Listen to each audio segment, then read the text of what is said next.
En la cena, papá brindó. «Felicidades, hija, aquí está tu coche». Luego me dijo, «Debes 800 euros de renta para el domingo. Ya eres adulta». Pregunté por qué yo pago y ella recibe regalos. Contestó, «Porque eres nada y a ella la queremos». Recogí mis cosas y me fui. Al día siguiente, entraron en pánico. Me desperté con la pesada sensación de que hoy iba a ser un día especialmente difícil. Era 7 de junio, el cumpleaños de mi hermana menor, Alice, 23 años. Qué rápido crecen los hijos de los demás, pensé con una sonrisa triste mientras miraba al techo de mi habitación infantil, a la que había vuelto después de divorciarme. La habitación estaba exactamente igual que 15 años atrás, cuando me fui a estudiar a la universidad. Los mismos pósters descoloridos en las paredes, las mismas estanterías con libros de texto gastados. Solo que ahora no parecía acogedora, sino el museo de mi pasado, donde me sentía como una visitante no deseada. «Gina, ¿te has despertado?». La voz de mi madre sonaba tensa al otro lado de la puerta. «Tenemos que empezar a preparar la cena». «Sí, mamá, ahora salgo», respondí, esforzándome por levantarme. 32 años, divorciada, temporalmente desempleada, y viviendo de nuevo con mis padres. No era precisamente el futuro con el que había soñado, sobre todo teniendo en cuenta que mi padre, Victor Harlow, un respetado cirujano y cabeza de familia, nunca perdía la oportunidad de recordarme lo mucho que le había decepcionado. En la cocina, mi madre, Lorraine, ya estaba ocupada con la comida. Sus manos, antaño elegantes, estaban cubiertas de pequeñas arrugas y su cabello castaño tenía algunas canas. Siempre me había parecido guapa, pero demasiado blanda, especialmente al lado de mi padre. «He hecho una lista», me dijo, tendiéndome una hoja de papel. «A Alice le encanta el tiramisú, así que quiero prepararlo yo misma. ¿Te encargas tú de los aperitivos?». «Claro», asentí mientras echaba un vistazo a la lista. «¿Quién va a venir a cenar?». «Los padres de Michael, por supuesto. Tu padre insistió. Karen y John Miller con su hija, la familia Parker y algunos compañeros de trabajo de tu padre.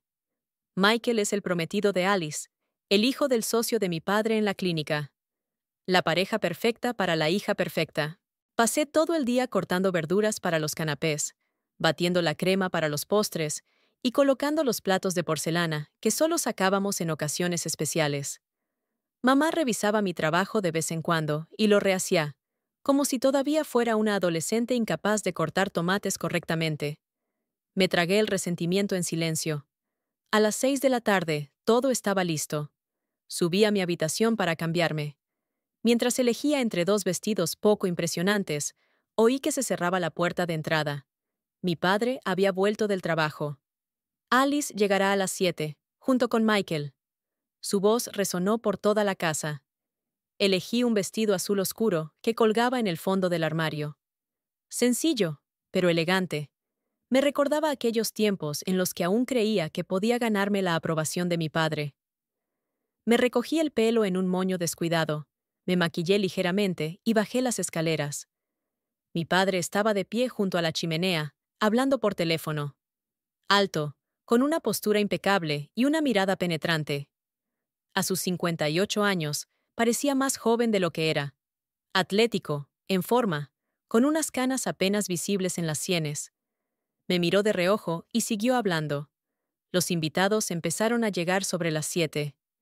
Ayudé a mi madre a recibirlos. Sonreí, cogí los abrigos y mantuve conversaciones triviales.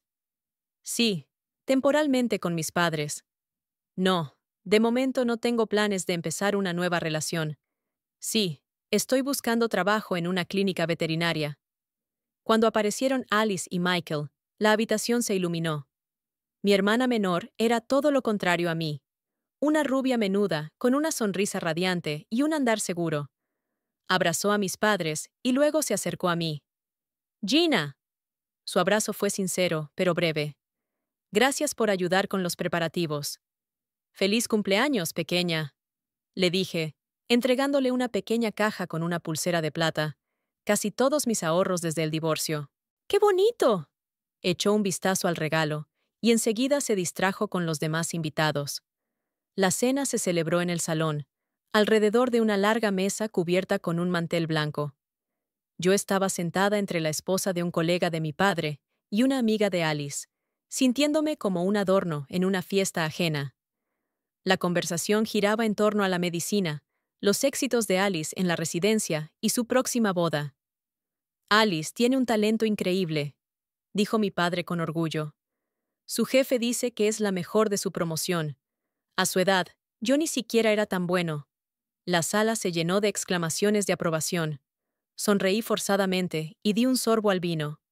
Después del plato principal, mi padre se levantó con una copa de champán en la mano. Su voz, acostumbrada a dar órdenes en el quirófano, llenó la sala. Hoy mi hija menor cumple 23 años. Alice, tu madre y yo estamos increíblemente orgullosos de ti. Has cumplido todas nuestras esperanzas y sueños. Bajé la mirada y me fijé en el mantel. Siempre lo mismo. Un discurso elogioso sobre Alice y ni una palabra sobre mí. Y por eso, continuó mi padre, tu madre y yo hemos decidido hacerte un regalo especial. Sacó una cajita de la chaqueta y la puso delante de Alice. Dentro había unas llaves con un llavero con el logotipo de Audi. Enhorabuena. Aquí está tu coche, hija, dijo mi padre con una sonrisa. Te está esperando en la entrada. Alice gritó de alegría, se levantó de un salto y se abrazó a sus padres. Los invitados aplaudieron. Yo intentaba sonreír, pero sentía cómo se tensaba cada célula de mi cuerpo. Cuando los vítores se calmaron un poco, mi padre se volvió hacia mí. Su mirada se volvió fría y su sonrisa desapareció. Por cierto, Gina, cambió de tono. Es hora de pagar el alquiler. $800 para el domingo. Ya eres mayor. El salón se quedó en silencio de repente. Sentí cómo se me subía la sangre a las mejillas. $800 era casi todo lo que me quedaba en la tarjeta. ¿El alquiler? Pregunté, sin dar crédito a mis oídos. Sí, por la habitación, dijo mi padre como si fuera lo más normal del mundo. Llevas aquí 3 meses. Miré a mi madre en busca de apoyo, pero ella bajó la mirada, fingiendo arreglar el mantel. ¿Por qué tengo que pagar yo y ella recibe regalos? La pregunta se me escapó antes de que pudiera pensar. Se hizo un silencio tan profundo que se podía oír el tic-tac del reloj en el vestíbulo. Mi padre dejó lentamente la copa sobre la mesa y me miró como si fuera una mota de polvo en su impecable traje. Porque tú no eres nada y a ella la queremos, respondió con voz tranquila, como si estuviera constatando un hecho evidente. El mundo a mi alrededor se detuvo. Oí que alguno de los invitados exhalaba en voz baja. Alice miraba su plato, con el rostro pálido. Mamá estaba sentada con una sonrisa congelada, como si no hubiera oído las palabras de su marido. Me levanté lentamente, tratando de no mostrar cómo me temblaban las manos. Lo siento, susurré, sin dirigirme a nadie en concreto, y salí de la habitación. En mi habitación, lloré en silencio, con la cara hundida en la almohada. Todos los años de intentos por ganarme el amor de mi padre, todas las esperanzas de que algún día viera algo valioso en mí, se derrumbaron en un instante. Nada. Esa palabra resonaba en mi cabeza como una sentencia. Cuando se me acabaron las lágrimas, sentí una extraña claridad. Sabía lo que tenía que hacer. Saqué una vieja maleta de debajo de la cama y empecé a meter lo más necesario. Ropa, documentos, algunos libros, una foto de mi madre. En el baño, reuní los cosméticos y los medicamentos. Luego saqué un cuaderno de mi bolso, arranqué una página y escribí una breve nota. No me busquéis. Me voy para siempre. Mamá, te quiero, pero ya no puedo seguir viviendo así. Gina. Desde el salón llegaban voces y risas. La fiesta continuaba. Nadie se dio cuenta de que bajé las escaleras con la maleta. Pegué la nota con un imán a la nevera. Salí silenciosamente por la puerta trasera y me dirigí a mi viejo Honda, aparcado en la calle. Arranqué el motor y eché una última mirada a la casa donde había crecido. Las luces de las ventanas, las siluetas de las personas cuyas vidas continuarían sin mí. Al salir a la carretera, apagué el teléfono y lo tiré al asiento del copiloto. La carretera nocturna se extendía ante mí, Las luces de los coches que venían en sentido contrario se difuminaban entre mis lágrimas. No sabía a dónde iba. Solo sabía que nunca volvería al lugar donde me consideraban una nada. El reloj del salpicadero marcaba casi medianoche cuando tomé la autopista interestatal. Por la mañana descubrirían mi desaparición. ¿Me buscarían? ¿Se preocuparían? Por primera vez en muchos años, no me importaba. Me dirigía hacia lo desconocido, pero esa incertidumbre ya no me asustaba tanto como la perspectiva de vivir un día más, tratando de ganarme un amor que nunca obtendría. El amanecer me sorprendió en una gasolinera a cientos de kilómetros de casa. Contemplé cómo el sol se elevaba lentamente sobre el horizonte, tiñendo el cielo de tonos rosados y dorados. Un nuevo día. El primer día de mi nueva vida, en la que ya no me sentiría insignificante. El letrero de neón del motel de carretera, Tiheya Gavan, Puerto Tranquilo, parpadeaba en la oscuridad, proyectando reflejos azulados en las paredes de mi habitación. No se me escapó la ironía del nombre. Esa habitación anónima, con la moqueta desgastada y la cama chirriante, se había convertido realmente en mi puerto tras huir de la casa de mis padres. Eran alrededor de las 3 de la madrugada. Estaba sentada en el borde de la cama, mirando mi teléfono, que finalmente me decidí a encender. 26 llamadas perdidas de mi madre, 11 de Alice, ninguna de mi padre. Decenas de mensajes, desde suplicantes hasta acusadores. Apagué el teléfono de nuevo sin leerlos. La herida era demasiado reciente. La ducha solo me proporcionó un alivio temporal. Envuelta en una toalla, me acerqué al espejo empañado y pasé la mano por su superficie. Me miraba una desconocida con los ojos enrojecidos y la mirada apagada. ¿Cuándo me había convertido en eso? ¿Cuándo me había permitido convertirme en una sombra, en una nada, como me había llamado mi padre? Tumbada en la dura cama del motel, no podía dormir. Las palabras de mi padre resonaban en mi cabeza, y junto con ellas afloraban los recuerdos, un mosaico de momentos que habían conformado nuestra distorsionada relación. Tenía 6 años cuando me di cuenta por primera vez de que no cumplía las expectativas de mi padre. Recuerdo cómo llevé con orgullo a casa mi primer boletín escolar con 4 sobresalientes y un notable en matemáticas. ¿Qué es esto?, preguntó mi padre al mirar el boletín. ¿Por qué no todos sobresalientes? Pero papá, la profesora dijo que lo había hecho muy bien, respondí, sintiendo cómo se me borraba la sonrisa de la cara. Muy bien es todo sobresalientes, espetó. Los Harlow no sacan notables, solo sacan sobresalientes. Recuérdalo. Esa noche estuve hasta medianoche haciendo ejercicios extra de matemáticas, hasta que empecé a quedarme dormida sobre el cuaderno.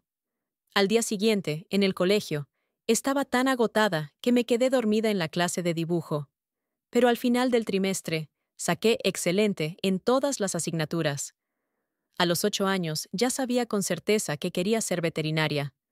Nuestra vecina, la señora Patterson, trabajaba en una clínica veterinaria y a veces me llevaba con ella. Me fascinaba su capacidad para comprender a los animales, curarlos y consolarlos. «Papá, cuando sea mayor quiero curar animales», le dije una vez durante la cena. Mi padre dejó el tenedor y me miró fijamente. «Serás médica, Gina. Una médica de verdad. La veterinaria no es una profesión para una Harlow. Pero me encantan los animales. Eres una niña y no sabes lo que quieres». Su tono no admitía réplica. «No trabajo 14 horas al día en el quirófano para que mi hija se dedique a los gatos y los perros». Mamá me puso la mano suavemente en el hombro, pidiéndome en silencio que no discutiera. Siempre había sido así. Nunca contradecía a su marido, ni siquiera cuando no estaba de acuerdo con él.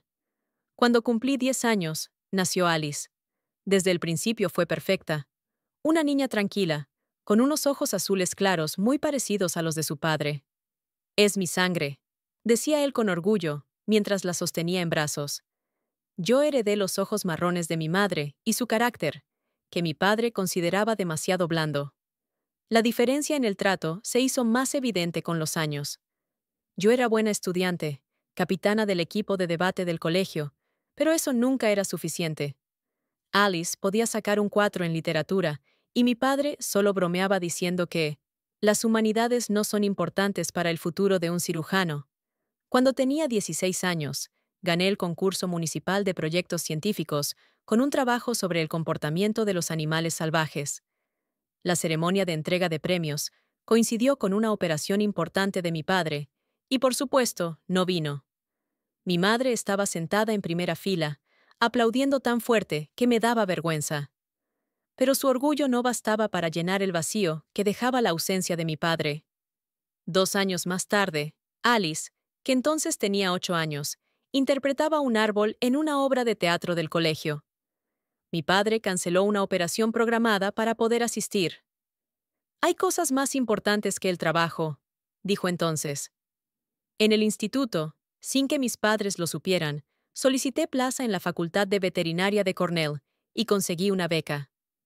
Cuando llegó la carta de admisión, tuve que confesarlo. «¿Qué has hecho?», me miró mi padre como si hubiera cometido un delito. «He sido admitida en veterinaria», repetí, tratando de que mi voz sonara segura. «Con una beca completa. No voy a dar ni un centavo para esa tontería», dijo mi padre, tirando la carta sobre la mesa. «Irás a medicina, como habíamos planeado». «Víctor», intervino mi madre en voz baja, «ha conseguido una beca. Es un gran logro».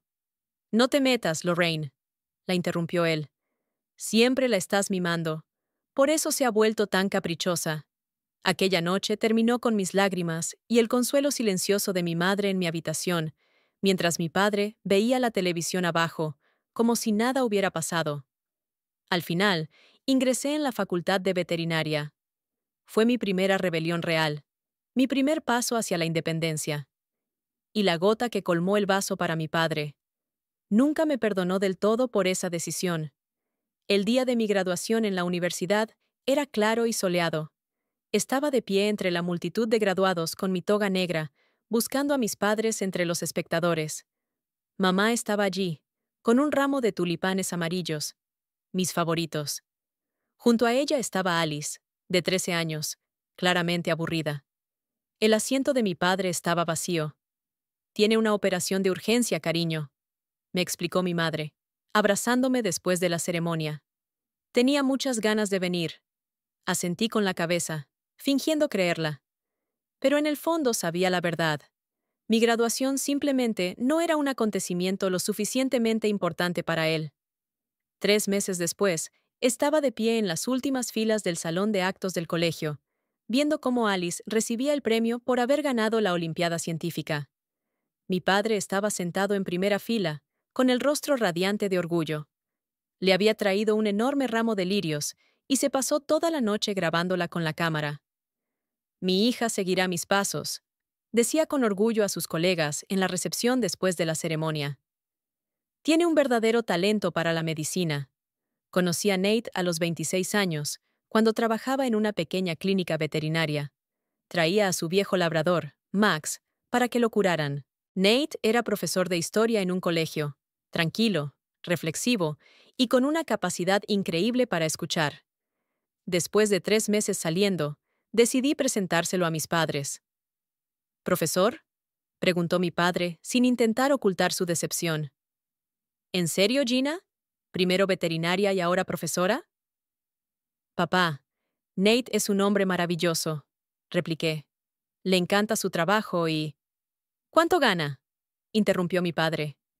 «¿Cómo va a mantener a una familia con un sueldo de profesor?».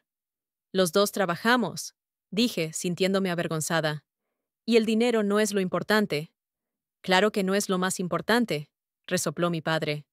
«Para ti lo importante es elegir siempre lo que no debes». Nate estaba sentado a nuestro lado, sonriendo educadamente, pero yo veía cómo se tensaban sus hombros. Después de cenar, dijo que mi padre era una persona interesante. Era la descripción más diplomática que se le podía hacer. Nos casamos un año después, en una pequeña iglesia con muy pocos invitados. Mi padre asistió, pero su expresión pétrea arruinó muchas de las fotos de la boda. «Parece que está en un funeral, no en una boda», comentó mi amiga Tessa. Cuando Alice trajo a casa a su primer novio serio, Michael, hijo de un colega de mi padre y estudiante de medicina, la reacción fue muy diferente. Mi padre lo invitó a jugar al golf, le enseñó álbumes familiares y le contó anécdotas médicas. «Es una buena elección», le dijo a Alice, en voz alta para que yo lo oyera. Mi matrimonio con Nate duró 5 años. La razón oficial del divorcio fueron diferencias irreconciliables, pero la realidad era más complicada. Estaba tan ansiosa por demostrarle a mi padre que mi elección había sido la correcta, que convertí nuestro matrimonio en una demostración interminable de éxito. Trabajaba horas extras para que pudiéramos permitirnos un coche más caro y una casa en un barrio prestigioso. Nate quería tener hijos, pero yo lo posponía. Primero tenía que conseguir más, convertirme en directora de la clínica, abrir mi propia consulta. «Gina, no estamos viviendo nuestra vida», me dijo Nate la noche en que finalmente admitimos que nuestro matrimonio estaba muriendo. «Estás tratando de demostrar algo, pero no a mí, y estoy cansado de ser parte de esa demostración». No pude rebatirlo, porque tenía razón. Toda mi vida había intentado ganarme la aprobación de un hombre para el que nada era lo suficientemente bueno. Y en el proceso me había perdido a mí misma. Tras el divorcio, tuve que vender la casa para pagarle a Nate su parte y saldar las deudas. Mi orgullo estaba herido, pero no tanto como para rechazar la oferta de mi madre de vivir con ellos temporalmente. «Solo será un par de meses, hasta que me recupere», me convencí a mí misma. Eso fue hace 3 meses. Tumbada en la cama del motel, vi por primera vez con claridad el panorama de mi vida. El rechazo de mi padre hacia mis decisiones, la incapacidad de mi madre para protegerme, mis intentos desesperados por demostrar mi valía. Todo ello había moldeado a la persona que había dejado de respetar. Una mujer dispuesta a soportar humillaciones con tal de no quedarse sola. Una mujer que había destruido su propio matrimonio por la ilusión de obtener la aprobación de su padre. «Eres una mierda». Esas palabras, pronunciadas por mi padre durante la cena, fueron solo la culminación de todo lo que me había mostrado durante años. Y lo peor es que casi le creí. Casi acepté su valoración como verdad. El amanecer me encontró aún despierta. Me acerqué a la ventana y corrí las cortinas descoloridas. El sol se elevaba lentamente sobre el horizonte, tiñendo el cielo de tonos rosa pálido. Un nuevo día. Y, por primera vez en mucho tiempo, sentí un extraño alivio, como si las pesadas cadenas que había llevado toda mi vida por fin empezaran a aflojarse. El cartel de «Bienvenidos a Maplewood» apareció en el horizonte cuando mis ojos ya se cerraban de cansancio. La pequeña ciudad, a 3 horas en coche de mi ciudad natal, parecía el refugio perfecto. Lo suficientemente lejos como para empezar de cero, pero no tanto como para sentirme completamente alejada de mi mundo habitual. No elegí Maplewood por casualidad. Allí vivía Tessa Montgomery, mi mejor amiga desde la universidad. No nos habíamos visto en casi 2 años, pero mantuvimos el contacto a través de mensajes y llamadas esporádicas. Era la única persona a la que me atreví a llamar después de mi huida impulsiva. «Espera, ¿estás conduciendo?», preguntó Tessa cuando le expliqué la situación de forma confusa. «Gina, ven aquí. Tengo una habitación de invitados y suficiente whisky para discutir cualquier desastre». Tessa me esperaba en la puerta, con el mismo pelo pelirrojo, las pecas y la amplia sonrisa. Me abrazó tan fuerte que por un momento me costó respirar. «Dios mío, tienes un aspecto horrible», dijo apartándose. «Pero eso tiene solución. Vamos, te he preparado la habitación. Dormí casi todo el día». Cuando por fin me levanté de la cama, ya estaba anocheciendo. Tessa estaba preparando la cena en la cocina y puso una taza grande de café delante de mí. «Bueno», dijo, «cuéntamelo todo». Y se lo conté todo, desde la humillante cena hasta mi huida nocturna. Tessa escuchó en silencio, solo asintiendo con la cabeza de vez en cuando. «¿Sabes?», dijo cuando terminé. «Siempre pensé que tu padre era un imbécil, pero ahora veo que subestimé la magnitud del problema». «Tengo una propuesta», continuó Tessa. «Necesito una asistente en la clínica. Mi asistente, Lisa, se va de baja por maternidad dentro de un mes. Puedes quedarte aquí temporalmente y luego te buscaremos algo más estable». «Tess, no puedo». «Sí que puedes», me interrumpió. «Y no discutas con alguien que te da cobijo, trabajo y pasta carbonara. A la mañana siguiente, encendí el teléfono por primera vez desde que me escapé. Una avalancha de notificaciones se abatió sobre mí al instante. Decenas de llamadas perdidas y mensajes. La mayoría de las llamadas eran de mi madre. Sus mensajes habían pasado de ser alarmantes a suplicantes. El último había llegado la noche anterior. Te quiero, pase lo que pase. Por favor, ten cuidado. De Alice había varios mensajes confusos. ¿Qué ha pasado? ¿Por qué te has ido tan de repente? Papá está furioso. Mamá está llorando. Por favor, llama. Los mensajes de mi padre eran pocos, pero elocuentes. Esto es totalmente irresponsable, incluso para ti. Tu madre está al borde de un ataque de nervios por tus caprichos adolescentes. Has montado un drama por nada, como siempre. Ni una palabra de disculpa. Le escribí un mensaje breve a mi madre. Estoy bien. Necesito tiempo. Por favor, no te preocupes. Luego volví a apagar el teléfono. La clínica de Tessa estaba en el centro de Maplewood, un edificio pequeño pero moderno, con un letrero brillante que decía patas y colas. Dentro olía a desinfectante y comida para animales. Un olor familiar, casi familiar. Bienvenida a mi imperio, dijo Tessa mientras me llevaba por las oficinas. 2 salas de consulta, un quirófano y un laboratorio. Nada impresionante, pero hacemos un buen trabajo. Al final de la semana, estaba completamente inmersa en el trabajo. Ayudaba en la recepción, asistía en operaciones sencillas y realizaba análisis. El trabajo no me dejaba tiempo para pensar, y eso era justo lo que necesitaba. En los raros momentos libres, encendía el teléfono para ver si tenía mensajes de mi madre. Me escribía todos los días. Notas breves sobre el tiempo, un libro nuevo, el gato del vecino. Sin presiones, sin preguntas sobre mi regreso. Le respondía con monosílabos, pero con regularidad, para que no se preocupara. Maplewood era tal y como lo había imaginado. Tranquilo, acogedor, con gente amable y un ritmo de vida pausado. Empecé a acostumbrarme a esta nueva vida, sin la constante sensación de no estar a la altura de las expectativas de nadie. Una mañana, unas 3 semanas después de mi llegada, se abrió la puerta de la clínica y vi a Alice. Mi hermana menor parecía cansada, con ojeras y el pelo inusualmente revuelto. «Hola», dijo con inseguridad. «Tu amiga me ha dicho que estabas aquí». Me quedé paralizada, sin saber qué decir. «¿Podemos hablar?», preguntó Alice. «Por favor». Tessa, al darse cuenta de mi desconcierto, se acercó rápidamente. «Puedo atender al siguiente paciente», dijo. «Usa la sala de consultas. No hay nadie». Alice se sentó frente a mí, jugando nerviosamente con la correa de su caro reloj, un regalo de su padre por Navidad. «¿Cómo me has encontrado?», pregunté, rompiendo el incómodo silencio. «He llamado a todos tus amigos de la universidad», respondió ella. «Tu amiga Carol me dijo que quizá estuvieras en casa de Tessa».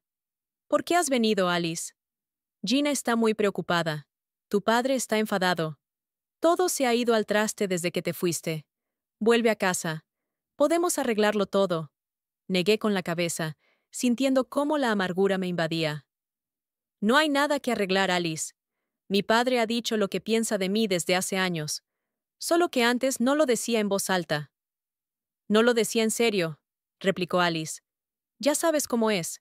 Estricto, exigente. Solo quería que fueras mejor». «¿Mejor?». No pude contener una risa amarga. «Me llamó una inútil delante de todos tus invitados. ¿Cómo iba eso a hacerme mejor?». Alice apartó la mirada. «Estaba enfadado. Llevas 3 meses viviendo en casa y no has ingresado nada en tu cuenta. Solo quería sacudirte». «Alice, no se trata del dinero», dije en voz baja. «Se trata de que nunca me consideró digna de amor. Siempre fui una decepción para él, desde que era niña». «Eso no es cierto», exclamó Alice. «Él te quiere, solo que a su manera». «¿A su manera?». Sentí que me temblaba la voz. Cuando se perdió mi graduación, pero canceló una operación para ir a tu obra del colegio, ¿eso era amor a su manera? Alice se quedó callada, con la mirada baja. «No tengo la culpa de que él me quiera más», susurró por fin. Esas palabras me dolieron más que cualquier insulto de mi padre, porque eran la verdad, simple y cruel. Alice no tenía la culpa. Yo tampoco. El único culpable era mi padre, que había creado ese sistema tan enfermizo. Lo sé, respondí en voz baja. No tienes la culpa, Alice, pero ya no puedo seguir formando parte de esta familia. Necesito encontrarme a mí misma sin la constante sensación de que no soy lo suficientemente buena. ¿Y qué les digo a mis padres? La verdad, que estoy bien, que necesito tiempo y que no voy a volver. Después de que mi hermana se marchara, me quedé sentada en la oficina vacía, sintiendo una extraña ligereza. La conversación con Alice me había convencido definitivamente de que mi decisión era la correcta. Nuestra familia estaba irremediablemente destrozada, y la única forma de salvarme era romper por completo esos lazos. Ese mismo día cambié de número de teléfono, y solo le dejé el nuevo a Tessa. A mi madre le envié un último mensaje. Necesito tiempo y espacio. Me pondré en contacto contigo cuando esté lista. Por favor, respeta mi decisión. El trabajo en la clínica se convirtió poco a poco en mi ancla. Al final del primer mes, Tessa ya me dejaba atender a clientes sola, y estos empezaron a pedir que les atendiera yo. Así fue como conocí a Ben Foster. Llegó con un beagle anciano llamado Charlie, que padecía artritis. Ben era un hombre alto, de ojos grises y atentos, con canas en su cabello oscuro, y sostenía a Charlie con tal delicadeza que inmediatamente me llamó la atención. «Nos han dicho que usted es muy buena con los perros mayores», dijo. Mientras discutíamos el plan de tratamiento, Ben mencionó que tenía un hospicio para animales viejos a las afueras de la ciudad. ¿Un hospicio?, pregunté con interés. Más bien es una residencia para animales, sonrió. Recojo mascotas viejas que han sido abandonadas o que no tienen quien las cuide y les proporciono una vejez digna. El hospicio de Ben era una antigua granja reconvertida para las necesidades de los animales ancianos. Había amplios recintos para los perros, acogedoras casitas para los gatos e incluso una sala separada para los conejos y los conejillos de Indias. ¿Cómo se le ocurrió esto?, pregunté mientras le ayudaba a repartir la comida. En otro tiempo tuve un exitoso bufete de abogados en la gran ciudad, comenzó. Pero entonces mi perro Buddy envejeció y enfermó. El veterinario me sugirió que lo sacrificara, que para qué sufrir al viejo. Pero yo no pude. Buddy me había cuidado durante 15 años. No podía simplemente deshacerme de él. Me mudé a las afueras para que Buddy pudiera pasar sus últimos días en la naturaleza, y me di cuenta de que muchos animales viejos son abandonados cuando se vuelven problemáticos. Así nació la idea del hospicio. Después de ese encuentro, nos hicimos amigos. Ben era un oyente atento y, un día, le conté toda mi historia. ¿Sabes cuál es el problema?, me dijo cuando terminé. Sigues definiéndote a ti misma a través de su actitud. No eres la hija que su padre no quiere. Eres simplemente Gina. Y eso es más que suficiente. Esas palabras me hicieron replantearme mi identidad. ¿Quién soy sin la etiqueta de decepción? ¿Quién quiero ser? La respuesta comenzó a tomar forma una noche, cuando Tessa y yo volvíamos de una llamada a una granja. Al borde de la carretera se movía algo, un pequeño bulto de pelo sucio. ¡Para!, grité, y Tessa frenó bruscamente. En la cuneta había un perro, un chucho joven con claros signos de maltrato. Tenía una pata torcida de forma antinatural, una herida abierta en el costado, y los ojos llenos de miedo. La metimos con cuidado en el coche y nos dirigimos a toda velocidad a la clínica. Pasé las siguientes 3 horas en el quirófano, enderezando la pata rota y cosiendo las heridas. La perra, de aproximadamente 1 año de edad, estaba agotada, pero luchaba por su vida con una tenacidad asombrosa. ¿Qué vamos a hacer con ella?, preguntó Tessa cuando terminamos la operación. En el refugio no hay sitio ahora. Miré a la perra dormida, a su cuerpo maltrecho y a las heridas recién cosidas. Algo se movió dentro de mí, un sentimiento de responsabilidad, un deseo de protegerla. Me la llevaré, dije con determinación. Necesita un hogar, y yo también. Así fue como Marley entró en mi vida, la primera miembro de mi nueva familia. Las hojas amarillas revoloteaban en el aire, cubriendo el camino que conducía al porche de mi nuevo hogar.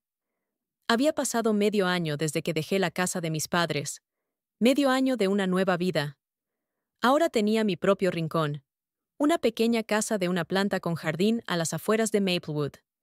No era nada especial.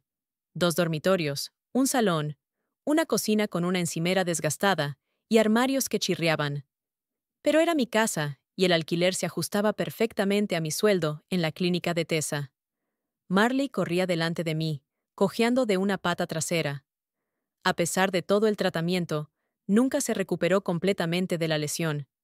Pero eso no le impedía disfrutar de la vida. Olfateaba con entusiasmo cada arbusto, perseguía ardillas y se revolcaba en las hojas caídas. «Marley, a casa», la llamé mientras subía al porche.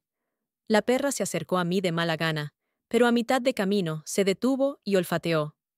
Un momento después, ladró alegremente y corrió hacia la verja. Me volví y vi a Ben abriendo la puerta. «Hola, chicas», dijo sonriendo y agachándose para acariciar a Marley. Llevaba una bolsa de papel con comida. «Pensé que después de un turno de 12 horas no te apetecería cocinar». Se había convertido en una especie de tradición. Ben traía la cena los jueves, mis días más largos en el trabajo. Cocinábamos juntos, hablábamos de todo, y a veces nos quedábamos hasta tarde viendo películas antiguas. Una amistad perfecta, sin complicaciones ni expectativas. Al menos, así es como yo lo veía. Pero últimamente algo ha cambiado. Me sorprendía a mí misma mirando demasiado tiempo sus manos cuando cortaba las verduras, o que mi corazón empezaba a latir más rápido cuando llamaba, o que elegía la ropa con más cuidado los días que sabía que lo vería.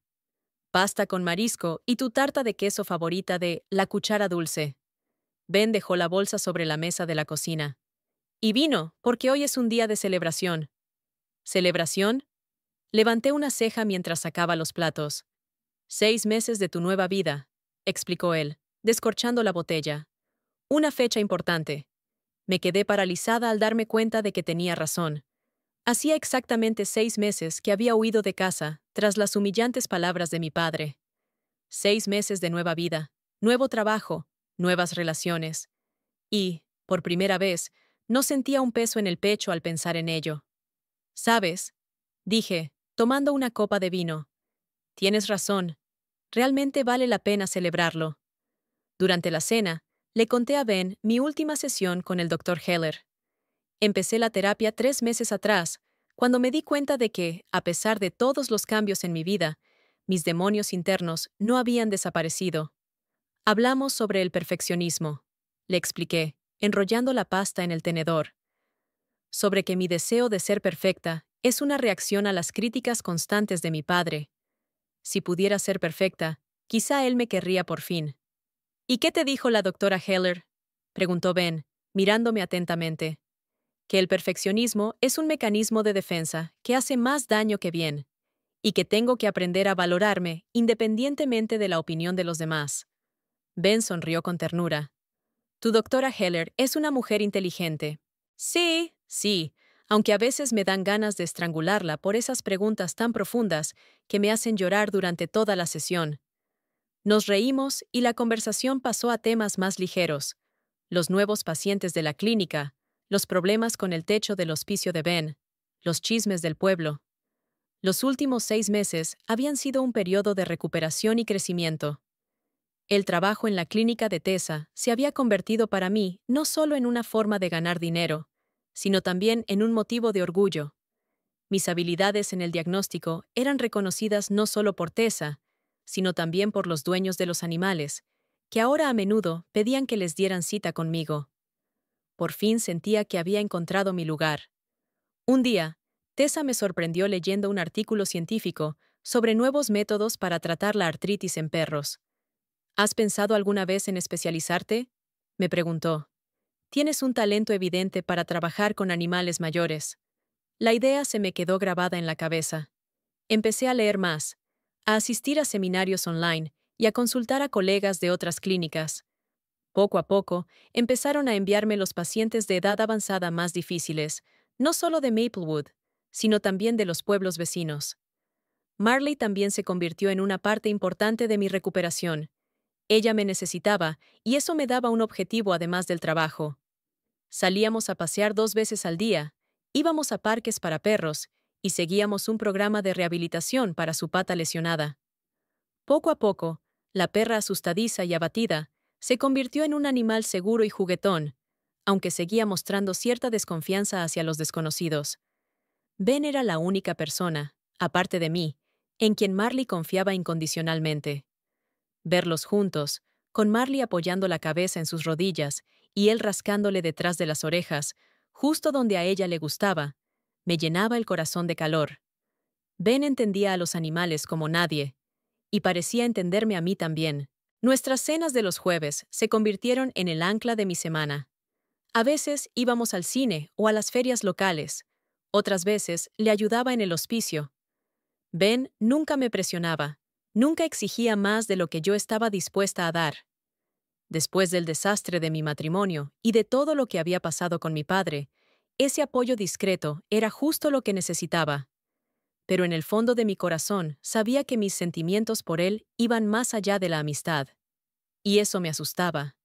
Tenía miedo de repetir los errores del pasado, de volver a encariñarme demasiado con alguien, de volver a perderme en una relación. Mi miedo alcanzó su punto álgido a principios de noviembre, cuando Ben me invitó al baile benéfico anual de veterinarios.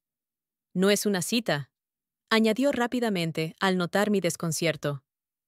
«Solo pensé que te gustaría conocer a compañeros de otras clínicas. Y estará el Dr. Jameson, especialista en geriatría veterinaria». Acepté, pero toda la semana antes del baile estuve tan nerviosa como si no se tratara de un evento profesional, sino de mi primera cita después del divorcio. Incluso lo comenté con la doctora Heller. «¿Qué es lo que te asusta exactamente, Gina?», me preguntó, golpeando su bloc de notas con el lápiz. «Tengo miedo de volver a perderme», admití. «De volver a intentar cumplir con las expectativas de alguien en lugar de ser yo misma». «¿Y Ben le ha dado motivos para pensar que espera algo especial de usted?», me quedé pensativa. Ben siempre me había aceptado tal y como era, con mis miedos, mis traumas y mis inseguridades. Nunca había intentado cambiarme ni empujarme a hacer algo para lo que no estaba preparada. «No», admití. «Pero mi exmarido tampoco me daba nada, hasta que nos casamos. Quizá el problema no sea los hombres, sino cómo te ves a ti misma en las relaciones», sugirió con delicadeza la doctora Heller. «Toda tu vida has intentado ganarte la aprobación de tu padre, y ese patrón podría haberse trasladado a tus relaciones sentimentales». Esa idea me persiguió toda la semana. Analicé mi matrimonio, tratando de entender en qué momento empecé a disolverme en él, perdiendo mis propios deseos y objetivos. El baile no fue tan terrible como había imaginado. Ben fue un compañero atento, me presentó a sus colegas, pero no me impuso la conversación. Cuando me entretuve conversando con la doctora Jameson, él se acercó a la barra, dejándome espacio. «¿Llevan mucho tiempo juntos, Ben y usted?», preguntó la doctora Jameson cuando terminamos de hablar sobre sus investigaciones sobre la artritis. «Oh, no estamos juntos», respondí rápidamente. «Solo somos amigos». La doctora Jameson miró a Ben, que estaba de pie junto a la barra, mirando de vez en cuando en nuestra dirección. «Si tú lo dices», sonrió. «Pero, ¿sabes? En nuestra profesión es raro encontrar hombres que miren a una mujer como él te mira a ti». Sus palabras me pillaron desprevenida. ¿Acaso mis sentimientos por Ben eran correspondidos? Y si era así, ¿qué iba a hacer al respecto? Diciembre fue un mes frío y nevado. Mapwood se transformó. Las calles se adornaron con guirnaldas, y en el centro de la ciudad se instaló un enorme abeto. El espíritu navideño flotaba en el aire, recordándonos las tradiciones familiares y las tranquilas tardes junto a la chimenea. Mi cumpleaños era el 20 de diciembre, solo 5 días antes de Navidad. Normalmente, ese día pasaba desapercibido, eclipsado por los preparativos para la fiesta principal. Pero ese año, Tessa insistió en celebrarlo por todo lo alto. 33 años es algo importante, dijo mientras planeaba una fiesta en un restaurante local. Es la edad de Cristo, después de todo. La mañana de mi cumpleaños comenzó con un mensaje de mi madre, sencillo y sin dramatismos. «Feliz cumpleaños, cariño. Te quiero», respondí con un breve «gracias», como había hecho con todos sus mensajes en los últimos meses. Ya me disponía a salir al trabajo cuando sonó el timbre. En la puerta estaba mi madre, con un impecable abrigo beige, una pequeña maleta y una sonrisa insegura. «¡Feliz cumpleaños!», dijo en voz baja. Me quedé paralizada, sin saber cómo reaccionar. Marley corrió hacia la puerta, olfateando con recelo a la desconocida. «Mamá, ¿qué haces aquí?» He pensado... Se atascó. He pensado que ya era hora de ver dónde vive mi hija mayor. Algo en su voz, en la forma en que se retorcía nerviosamente los guantes, me hizo retroceder y dejarla entrar. «¿Estás sola?», pregunté, mirando la calle detrás de ella. «Sí», asintió. «Tu padre cree que me fui a casa de la tía Marta por 3 días». Esa confesión me dejó en shock. Mamá nunca le había mentido a papá, nunca había hecho algo en contra de su voluntad. Y ahora estaba ahí, en mi entrada, habiéndose escapado con una excusa falsa. «Pasa», le dije, cogiendo su abrigo. Justo iba a desayunar.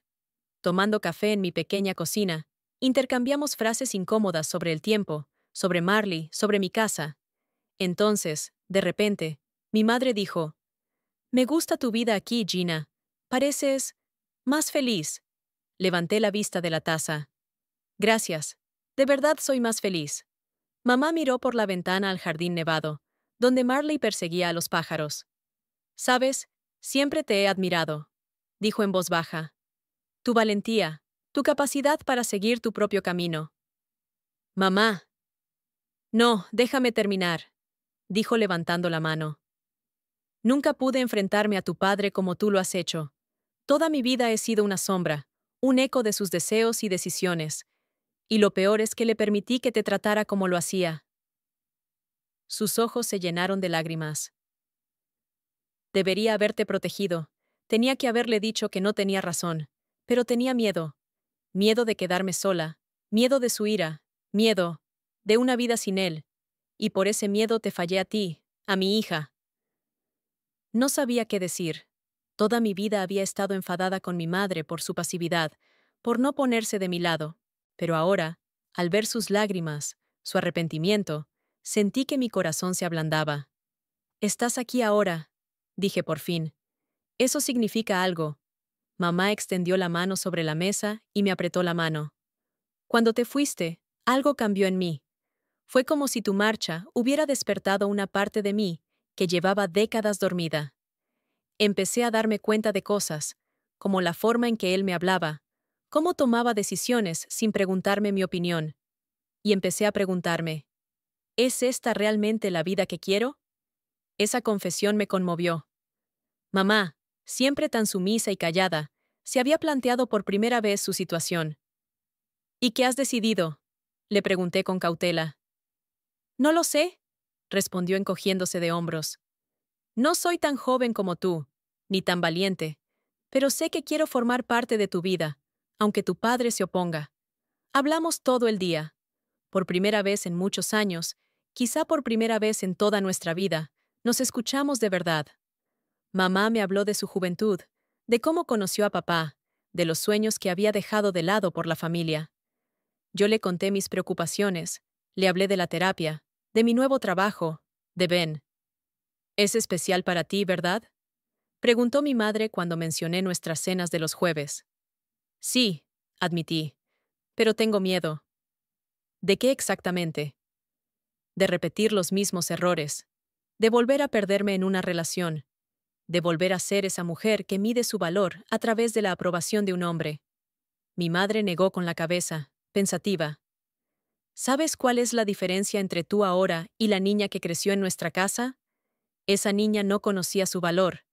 Y tú, parece que estás empezando a comprender que mereces ser amada simplemente por ser quien eres». Por la noche fuimos a un restaurante donde Tessa había organizado una pequeña fiesta.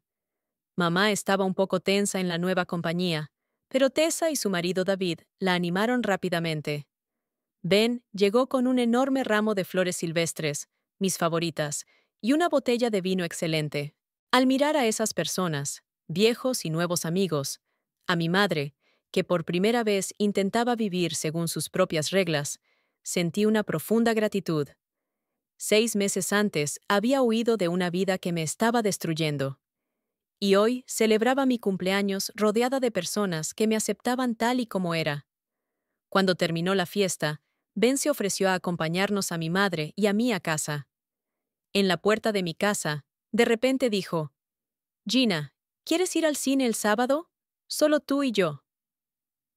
Sus ojos estaban serios. Se le notaba algo más que una simple invitación amistosa. Era una cita de verdad, y los dos lo sabíamos. Sentí cómo me invadía un miedo familiar. Pero junto a él había algo más. Esperanza, ganas de arriesgarme, de darle una oportunidad a una nueva relación. Una relación basada no en el deseo de demostrar nuestro valor, sino en el respeto y la comprensión mutuos. «Sí», respondí, sorprendida por la firmeza de mi voz. «Me encantaría». El sol iluminaba las flores de colores vivos del jardín, mientras yo estaba sentada en el porche, tomando mi café matutino. Marley dormitía a mis pies, moviendo la pata de vez en cuando en sueños. Era una tranquila mañana de sábado, llena del aroma de los lirios en flor que Ben había plantado esa primavera. Había pasado exactamente un año desde el día en que salí llorando de la casa de mis padres. Un año que cambió toda mi vida. Desde la casa se oían ruidos. Ben estaba preparando el desayuno, silbando en voz baja una melodía. Llevábamos 4 meses viviendo juntos, y cada mañana me despertaba con una sensación de tranquila felicidad que nunca antes había conocido. Nuestra historia no fue precipitada. Después de nuestra primera cita, salimos juntos durante 3 meses, conociéndonos mejor, antes de decidir vivir juntos. Ben nunca me presionó, dejándome avanzar al ritmo que me resultaba cómodo, y esa calma, ese respeto por mis límites, se convirtieron en la base de nuestra relación. «El desayuno está listo», dijo Ben, asomándose al porche y secándose las manos con un paño de cocina. «Tortitas con arándanos, como te gustan». Durante el desayuno, hablamos de los planes para el fin de semana y de la próxima inauguración de la nueva ala de la clínica. 2 meses antes, Tessa me había propuesto que me convirtiera en su socio, no solo como médico, sino como copropietario. «Has atraído a tantos clientes nuevos con tu especialización en animales mayores, que es lo justo», me dijo. Acepté y ahora Patas y Colas se estaba ampliando. Estábamos construyendo una nueva ala, especialmente dedicada a la rehabilitación y el cuidado de mascotas mayores. «Por cierto, ayer me encontré con Ray, de la empresa constructora», dijo Ben mientras me servía más café. «Promete que todo estará listo en 2 semanas, justo a tiempo para la inauguración». «Estupendo», asentí. Tessa ya ha encargado el letrero para la entrada. «Patas y Colas, clínica y centro de rehabilitación». Suena bien, ¿verdad? Ben sonrió, mirándome con orgullo. «Te lo mereces, Gina. Todo esto es fruto de tu trabajo y tu talento». Nuestro plan era ambicioso. No solo ampliar la clínica, sino también abrir un pequeño refugio para animales abandonados, especialmente para los ancianos, a los que rara vez acogen en los refugios normales. La idea surgió de forma natural, combinando mi especialización y la experiencia de Ben con su hospicio. Después del desayuno, iba a ir a la clínica, ya que me tocaba estar de guardia un sábado al mes. Ben se iba a su granja, donde le esperaban sus animales. «Nos vemos esta noche», me dijo dándome un beso de despedida. «Prepararé algo especial. Al fin y al cabo, es el aniversario de tu libertad». Sonreí, agradecida porque él comprendiera la importancia de esa fecha. Hacía un año huía de una vida que me estaba destruyendo. Hoy estaba construyendo una nueva vida en la que era feliz. El turno transcurrió con tranquilidad. Varias vacunas programadas, un perro con una intoxicación leve y un gato con una infección en el oído. Alrededor del mediodía sonó el teléfono. Era Alice. Habíamos hablado poco durante ese año. Después de la visita de mi madre por mi cumpleaños, mantuve un contacto limitado con ella. Mensajes cortos en días festivos y alguna que otra llamada telefónica. Mi padre seguía sin reconocer mi existencia, y a mí me convenía. «Gina». La voz de Alice sonaba tensa. «Papá está en el hospital. Ha tenido un infarto». Me quedé paralizada, sintiendo un extraño vacío en mi interior. No era dolor ni miedo, más bien estupefacción. ¿Es grave? Bastante grave. Está en cuidados intensivos. Los médicos dicen que no hay peligro inmediato, pero... Su voz tembló. Gina, creo que deberías venir. Mi primer impulso fue negarme. ¿Por qué ir a ver a alguien que no quería verme? ¿Que me había llamado nada y no había intentado ponerse en contacto conmigo en todo el año? Pero algo dentro de mí, ya fuera el sentido del deber o la necesidad de cerrar ese capítulo, me hizo aceptar.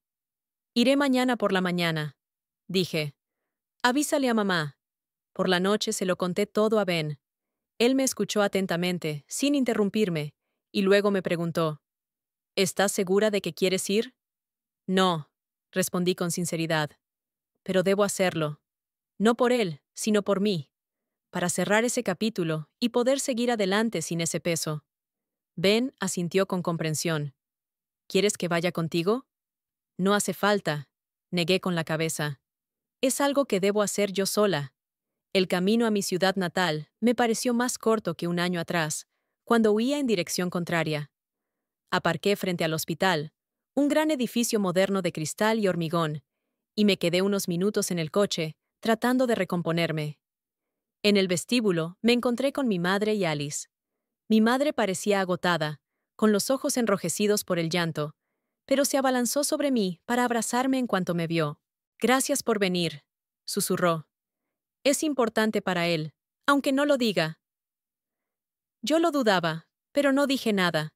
La sala de cuidados intensivos me asustó por su esterilidad y la gran cantidad de aparatos. Mi padre yacía en la cama, envuelto en cables y tubos, pálido y demacrado. Parecía más pequeño de lo que recordaba. Ya no era el patriarca temible que podía destruirme con una sola palabra, sino simplemente un hombre envejecido que se enfrentaba a su mortalidad. Al verme, levantó ligeramente las cejas, el único signo de sorpresa que se permitió. «Hola», dije, deteniéndome junto a la cama. «¿Has venido a ver si me muero?» Su voz era débil, pero la ironía seguía intacta. «He venido a asegurarme de que sobrevivirás», respondí con calma. Él resopló y se volvió hacia la ventana. «¿Qué tal tu clínica?», preguntó de improviso. Me sorprendió que supiera a qué me dedicaba. «Bien, estamos ampliando y abriendo un centro de rehabilitación para animales mayores». Mi padre asintió con la cabeza, sin dejar de mirar por la ventana. «He leído sobre tu método para tratar la artritis en perros», dijo después de una pausa.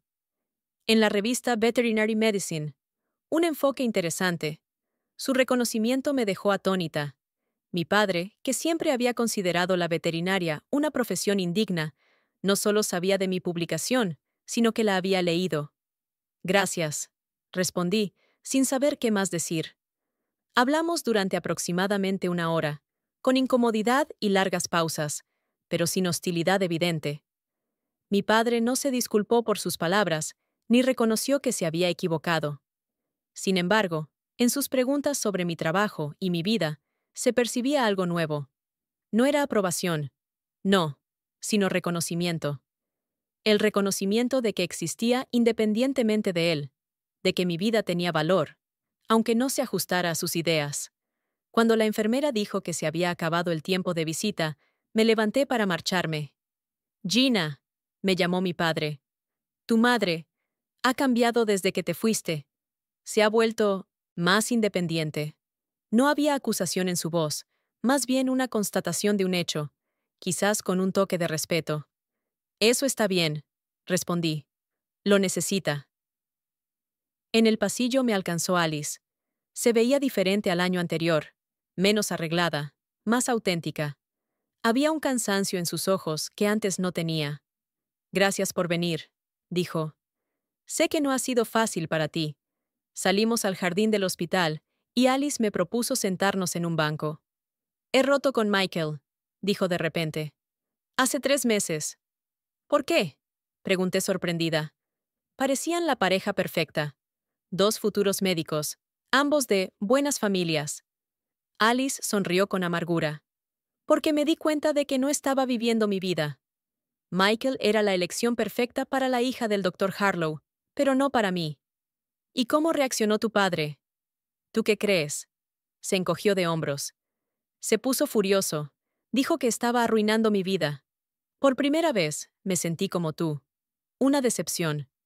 No había reproche en su voz, sino más bien una triste comprensión.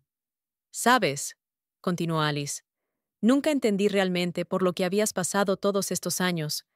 Pensaba que solo estabas dramatizando, complicando las cosas, y luego me encontré al otro lado de su amor, y fue aleccionador.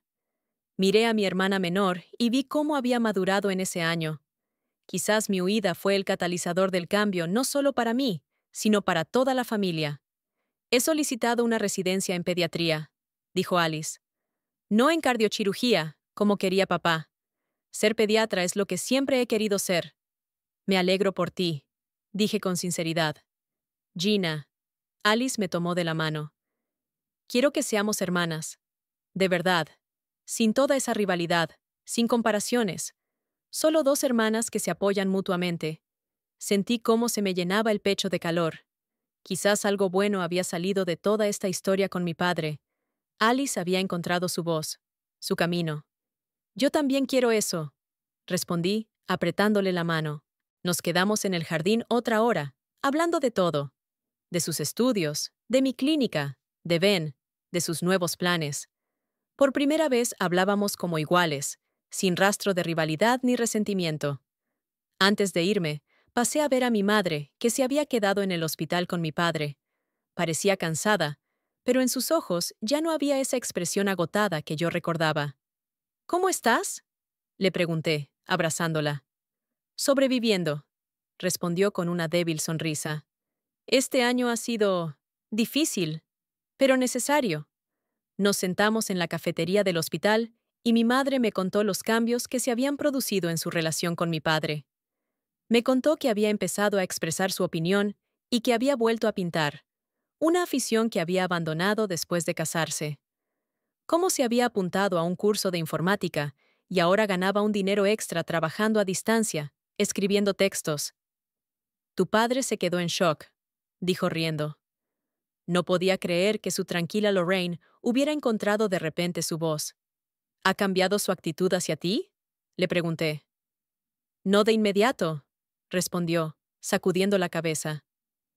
Al principio discutíamos mucho, pero poco a poco empezó a respetar mis límites. Quizá el infarto le haga replantearse aún más su vida. Al despedirse, mi madre me abrazó con fuerza. «No tienes por qué perdonarle», me susurró. «Pero te agradezco que hayas venido. Y por no darme la espalda, aunque tenías todo el derecho a hacerlo». «Te quiero, mamá», dije, sintiendo un nudo en la garganta. «Siempre te he querido». El camino a casa estuvo lleno de reflexiones. No sabía si mi padre cambiaría alguna vez, si sería capaz de reconocer sus errores y pedir perdón. Pero sabía que eso ya no determinaba mi vida, mi autoestima. Había construido un mundo nuevo, con personas que me querían tal y como era, con un trabajo que me satisfacía, con relaciones basadas en el respeto y el apoyo. Al llegar a Maplewood, llamé a Ben. «Voy para casa», le dije. «Llegaré en 20 minutos». «¿Cómo ha ido todo?», preguntó con inquietud en su voz. «Ha sido difícil, pero ha salido bien. Te lo contaré cuando llegue». «Te espero», respondió simplemente. En casa me recibieron Ben y Marley, dos seres que se habían convertido en mi nueva familia. Por la noche, sentada en el porche y contemplando la puesta de sol, le conté todo a Ben. La conversación con mi padre, la nueva Alice, los cambios en mi madre. «Has establecido límites», dijo Ben cuando terminé. «Eso es importante. La familia no es solo sangre, también es respeto, aceptación y amor. Si tus parientes consanguíneos no pueden darte eso, tienes derecho a crear tu propia familia, con aquellos que sí pueden». Apoyé la cabeza en su hombro, sintiendo una profunda gratitud por su comprensión, por su presencia en mi vida. 3 semanas después, inauguramos la nueva ala de la clínica. Al cortar la cinta roja, miré a los asistentes. Tessa con su marido, los empleados, amigos, clientes con sus mascotas, y entre ellos, mi madre y Alice, que habían venido expresamente para la inauguración. Mi padre se había quedado en casa, todavía demasiado débil después de la hospitalización, pero envió una felicitación oficial. lo que ya era un gran paso. Esa misma noche, sentada en la mesa de nuestro dormitorio, miré el resultado de la prueba de embarazo. 2 rayas, claras e inequívocas. Una vida que había nacido dentro de mí. Un nuevo comienzo. Cogí un cuaderno y empecé a escribir una carta a mi futuro hijo. Querido pequeño, aún no sé quién eres, si eres niño o niña. No sé de qué color serán tus ojos, ni qué carácter tendrás. Pero ya sé que te querré, incondicionalmente, con todo mi corazón. Te prometo que nunca dudarás de tu valor. Nunca sentirás que tienes que ganarte mi amor. Ya es tuyo, simplemente porque existes. Hace un año encontré el valor para irme de un lugar donde no me apreciaban. Fue un paso aterrador, pero me llevó a una verdadera familia, a la autoestima, a ti. No sé cómo será tu relación con tu abuelo. Es un hombre complicado, con convicciones firmes y estándares altos, pero te prometo que te protegeré de cualquier daño que pueda causarte. Tu abuela ya te quiere y está deseando conocerte. Tu tía Alice será la tía más divertida del mundo. Y tu padre ya te susurra cuentos todas las noches, con la mano sobre mi vientre a un plano. Te enseñará todo lo que sabes sobre los animales, la naturaleza y la bondad. Crearemos para ti un hogar lleno de amor, respeto y apoyo. Un hogar donde te querrán, no por tus logros, sino simplemente por ser tú. Con amor, tu madre. Cerré el cuaderno y sentí cómo se me llenaban los ojos de lágrimas, no amargas, sino purificadoras. A veces hay que encontrar el valor para marcharse y encontrar una verdadera familia y la autoestima. A veces, el paso más difícil es alejarse del pasado y avanzar hacia el futuro que tú misma creas. Amigos, vuestro apoyo es muy valioso para nosotros. No olvidéis que la familia es el tesoro más preciado. Nos vemos en los próximos vídeos. Suscribíos y dejad vuestros comentarios.